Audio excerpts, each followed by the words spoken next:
Assalamualaikum warahmatullahi wabarakatuh. Adik-adik mahasiswa, kita akan bahas latihan soal pada slide RAL, RAL faktorial. Video akan saya bagi dua, dan ini adalah video pertama. Pada video pertama ini saya akan menjawab 3 pertanyaan dari Nisa, Caca, dan Nina.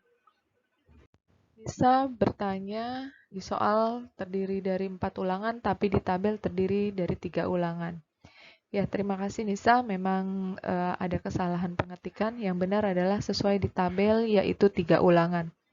Kemudian Nisa menanyakan bagaimana cara membedakan kombinasi dan unit percobaan. Kemudian Caca bertanya kalau ada data 0 tetap dihitung atau tidak. Data 0 tetap dihitung karena 0 adalah angka dan merupakan data. Nina menanyakan tabulasi dapat dari mana?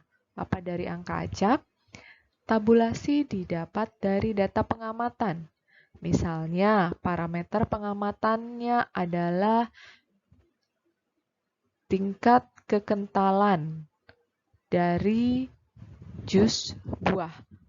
Maka, tabulasi yang kita buat adalah tabulasi data kekentalan jus buah. Gitu ya. Nah, apa fungsi angka acak?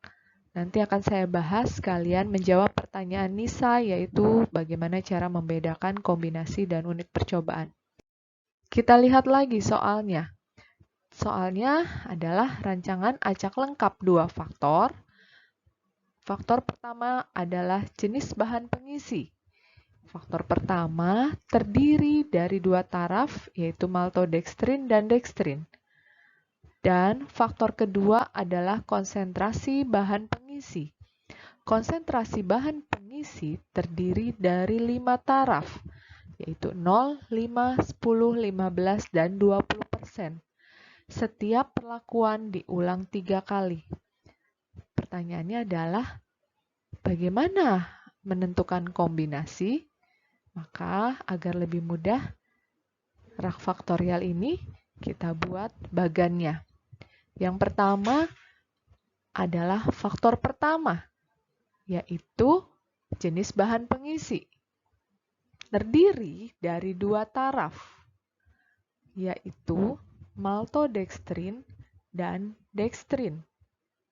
Tahap faktor kedua, yaitu konsentrasi bahan pengisi. Terdiri dari 5 taraf.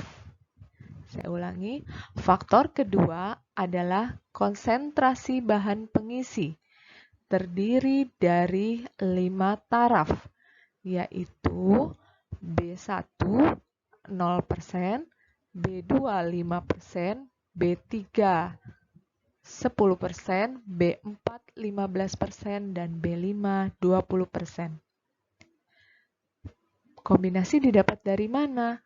Kombinasi didapat dari banyaknya taraf A dikali banyaknya taraf B,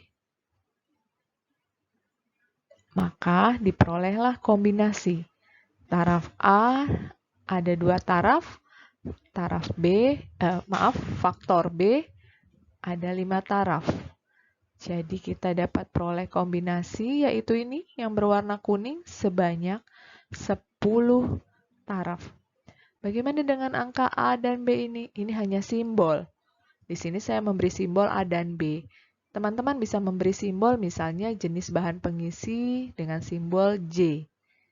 Kemudian faktor konsentrasi bahan pengisi, mungkin teman-teman mau beri label, memberi simbol K misalnya. Maka nanti kombinasi yang teman-teman peroleh adalah J1K1, J1K2. Jadi angka A dan B ini silakan ditentukan oleh peneliti. Yang penting mudah diingat, gitu ya. Nah, tadi pertanyaan selanjutnya, apa beda kombinasi dengan unit percobaan?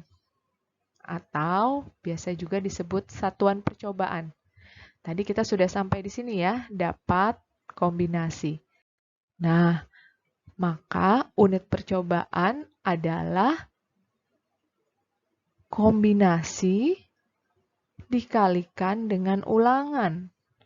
Maka teman-teman akan mendapat satuan percobaan yang berwarna hitam ini. Inilah yang dinamakan unit atau satuan percobaan. Berapa kalau dihitung? Unit percobaan diperoleh dari kombinasi, ya ini tadi kombinasi yang berwarna kuning, dikalikan dengan ulangan. Ulangannya ada 3, untuk masing-masing kombinasi. Maka teman-teman akan dapat unit percobaan sebanyak 30. Semoga sampai di sini paham bagaimana cara mendapatkan kombinasi perlakuan dan juga satuan percobaan. Nah, setelah teman-teman mendapatkan unit percobaan, baru teman-teman gunakan angka acak untuk menyusun unit percobaan ini atau satuan percobaan ke dalam denah percobaan. Oke, supaya tidak bingung, kita coba ambil salah satu contoh penelitian. Ini adalah penelitian mahasiswa bimbingan saya.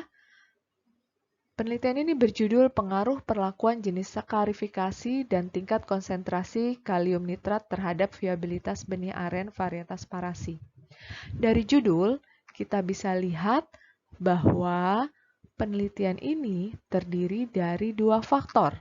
Faktor pertama adalah jenis skarifikasi, dan faktor kedua adalah tingkat konsentrasi kalium nitrat.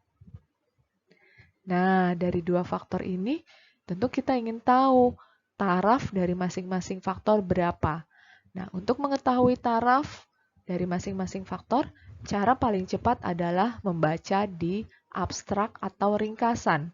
Tetapi, itu kalau teman-teman membaca jurnal, ya. Jadi, kalau di jurnal cukup membaca di abstrak. Kalau yang teman-teman lihat skripsi, maka teman-teman bisa lihat di bagian abstrak atau ringkasan, atau kalau teman-teman mau dan sudah tertarik membaca abstrak, teman-teman bisa langsung masuk ke metodologi penelitian. Ini saya ambil contoh saja di ringkasan ya, jadi kita seolah-olah membaca jurnal. Nah, dari baris ini, teman-teman bisa lihat bahwa penelitian ini terdiri dari 2 faktor dengan 3 ulangan. Faktor pertama adalah skarifikasi, yang terdiri dari 3 taraf, yaitu tanpa skarifikasi, skarifikasi dengan disayat, dan skarifikasi dengan diamplas. Faktor kedua yaitu konsentrasi kalium nitrat, yang terdiri dari 5 taraf, 0,25, 0,5, 0,75, dan 1%, dan diulang 3 kali. Jadi, dari baris ini teman-teman sudah bisa dong mengetahui ada berapa kombinasi perlakuan dan ada berapa unit percobaan atau satuan percobaan. Ya, benar, kombinasi perlakuannya ada 15 dan unit percobaannya ada 45. Dari 45 unit percobaan ini, kemudian kita susun ke lokasi penelitian. Dalam hal ini, deskripsi ini penelitiannya di lahan. Maka disusunlah masing-masing ke dalam lahan percobaannya. Di sini ya. Baru, kenapa perlu angka acak? Supaya dalam menyusun masing-masing satuan percobaan ini tidaklah subjektif. Kita lakukan memang karena diacak.